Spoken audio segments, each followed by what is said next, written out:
boom. Your parents just exploded. Not kidding, they literally burst open, violently shooting their reproductive vessels into the open water. That's how you were conceived in a cloud of ocean sperm and eggs from parents who will never know you exist. Welcome to life, Asa Sea Urchin, where even your origin story is a disaster movie. You start existence as a single cell floating in the vast ocean, completely at the mercy of currents, predators, and pure dumb luck. No protection, no parental guidance, no survival instincts, just you and millions of your siblings playing the most brutal lottery in nature, where 99.9% of you will die before reaching adulthood.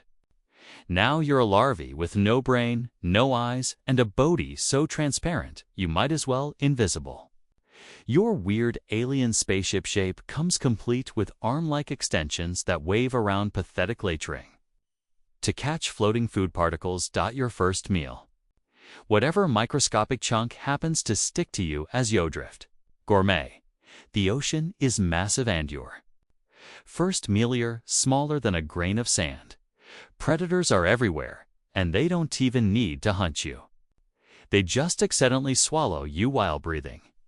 Imagine being so insignificant that you're literal lipping tin breath.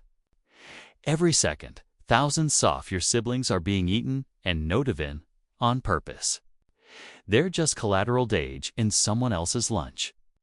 Water currents toss you around like you're on the world's worst roller coaster. You'll have zero control over your destiny. If current decides to smash you against a rock or carry you into freezing water, sir, even flush you onto dry land, well, that's just how your story ends. No dramatic final scene, no heroic last stand, just a tiny speck drying up on some random beach. But wait, against all odds, you've survived the larvality. After floating around 4 weeks, your body starts to change. You'll begin growing little calcium plates that will eventually form your adult shell. Your shape transforms from weird alien spacecraft to round pin cushion. Your transparent body develops pigment, usually purple, red, or green. Congratulations on your glow-up. Now you sink to the bottom of the ocean, leaving your free-floating days behind. You tack down on the seafloor, and this patch of sand or rock is where you'll spend the rest of your life. Hope you'll like the view, because you're never moving more than a few feet from this spot. Your body is now covered in hundreds of spines. They stick out in all directions like you're perpetually having the worst hair day imaginable between these spines. You grow tiny tuba feet with suction cups at the ends. These are your new legs, mouth and hands all rolled into one. You use them toes slowly, and I mean slowly. Drag yourself across the ocean floor at the blazing speed of a few inches per hour. Usain Bolt, eat your heart out, looking at your heart out for food. You've got a bizarre 5-toothed mouth on your underside. That scrapes algae off rocks. Your teeth are self-sharpening and constantly growing, which sounds cool until you realize using them to lick rocks all day. Your diet consists of whatever happens to be growing on the seafloor. Mostly algae, but sometimes decaying plant air animal matter. You're basically the ocean's vacuum cleaner, except you can't even decide which room to clean. You might be thinking, at least I'm safe with all these spines, right? Wrong. Your spines are your only defense, and they are not particularly effective against your main predators. Sea otters simply flip you over and munch in your soft underside. Triggerfish have specialized mouths that can cronk right through your shell. And don't avenge it me started on sea stars. They just hug you to death, turning their stomachs inside out to digest you while you're rest all alive. It's like being trapped in the world's most horrifying embrace. Some of your distant cousins, like Zephyr, Urchin, have venomous spines that can cause serious pain to predators. But social life, your spines are just pointy. They break off in predators' mouths, which might give them a bad day, but doesn't actually save your life. It's like trying to fight off a shark by throwing toothpicks at it. There's also your bizarre breathing system. You have 5 pairs of gill-like structures, but they're pretty inefficient.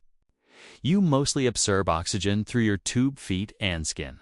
So, not only are you using your feet as hands and a mouth, but they're also your lungs. Talk about multitasking. Let's talk about your social life. There isn't one. You don't form schools or colonies like fish or coral. You don't have friends. You don't even recognize other sea urchins as your own kind. If you bump into an Urchin, you might just climb over them like they're a weird spiny rock. The concept of family is completely foreign to you. Remember those millions of seedlings you were released into Theocene with? You'll never know if you meet them again, and you wouldn't care if you did. When breeding season arrives, you don't even mate in that traditional sense. If you're a female, you release eggs into the water. If you're a male, you release sperm and then you just hope for the best.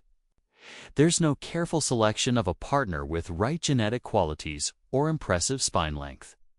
No romantic courtship displays, just everyone releasing their reproductive cells into the ocean at roughly the same time, creating a cloud of potential in the water column.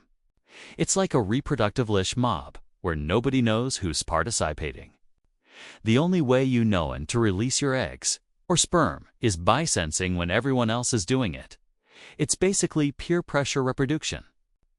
Oh, all the cool urchins say are releasing gites today. Guess I'll join in.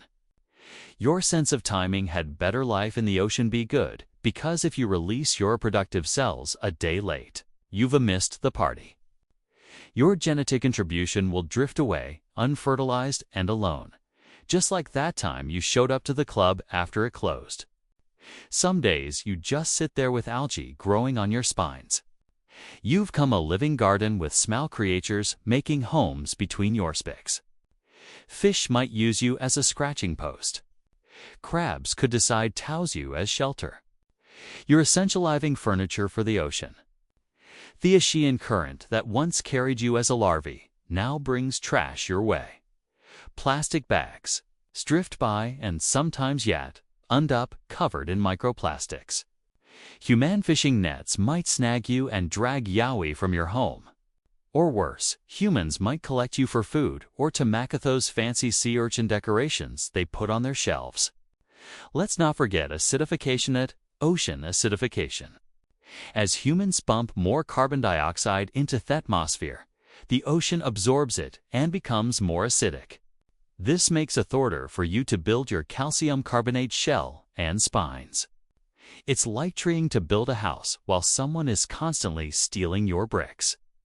If you somehow avoid being eaten, collected, or dissolved by changing ocean chemistry, you might live to the ripe old age of 15 to 20 years. 2 decades of scrapping algae off rocks, avoiding predators, and participating in underwater reproductive lash mobs. What a life! You don't avenge the courtesy of a peaceful death. When you die, your spines fall off, your booty decays, and your shell breaks apart. What remains gets scattered across the seafloor or washed up on a beach, where it might be collected by a beachcomber who thinks your skeleton looks neat. And the most ridiculous part after all this, the floating helplessly. The rock licking, the spine growing, the communal spawning. Your species has been around for over 450 million years. You've survived multiple mass extinctions. You've outlasted the dinosaurs. Your ridiculous design and bizarre lifestyle have proven surprisingly effective in the grand scheme of things. Oh, and let's not forget about your bizarre cousins, sandalars. They're basically you but flattened like a pancake. They dead spines were too mainstream and opted for toony velvet-like ones instead. They even have tiny feet they use to bury themselves in sand. Imagine being the conclusion of Ona equivalent of the friend woe can't handle normal life, so they hide under blankets all day. They're so your toxic relatives who store concentrated vanadium in their bodies. Nobody knows why. It's like your unclue hoe collects bizarre things in his fridge, puzzling to everyone, butapparently essential to his existence. So the next time you feel like your life is hard, just remember at least Urena, a brainless, eyeless pin cushing spending your days licking rocks on the ocean floor, waiting for a sea star to give you a deadly hug, or for all your friends to simultaneously decide it's time to release your reproductive telciento, the great blue void. Now that truly